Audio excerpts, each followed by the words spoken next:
எப்போவுமே ஒரே மாதிரி எறாவை ஃப்ரை பண்ணாமல் இந்த டைம் கிரேவி செய்யலாம் அப்படின்னு சொல்லி நினைக்கும்போது வீட்டில் வந்து கேப்சிகம் இருந்தது. சரி கேப்சிகம் போட்டு ப்ரான் கிரேவி செஞ்சு பார்த்தேன். சூப்பராக வந்திருந்தது. சரி அதை உங்களோட இன்றைக்கி வந்து நான் ஷேர் பண்ணுறேன். அதுக்கு ஒரு பேனில் எண்ணெய் ஊற்றி எண்ணெய் சூடானதும் மீடியம் சைஸில் 2 வெங்காயம் போட்டு நல்லா வதக்கி விடணும். வெங்காயம் வதங்கிக்கிட்டே இருக்க இந்த நேரத்தில் 2 பச்சை மிளகாவையும் போட்டு நல்லா வதக்கி விடணும். வாசத்துக்கு கொஞ்சமாக கருவேப்பிலை போட்டு அதையும் நல்லா வதக்கிட்டே இருங்க. இப்போ வெங்காயம் வந்து நல்ல ஒரு ப்ரௌனிஷாக வரும். இதோட 1 டேபிள் ஸ்பூன் இஞ்சி பூண்டு பேஸ்ட் இதையும் போட்டு நல்லா வதக்கி விடணும்.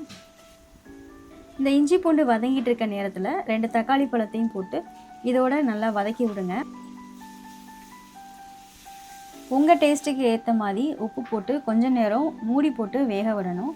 கொஞ்ச நேரம் வேகட்டும். இப்போ மூடியை ஓப்பன் பண்ணி 1 டீஸ்பூன் மஞ்சள்தூள் போட்டு நல்லா எல்லாத்தையும் கிளறி விடணும். எண்ணெயிலேயே இது வதங்கட்டும். இதோட 1 டேபிள் ஸ்பூன் காஷ்மீர் மிளகாய்த்தூள் போடணும்.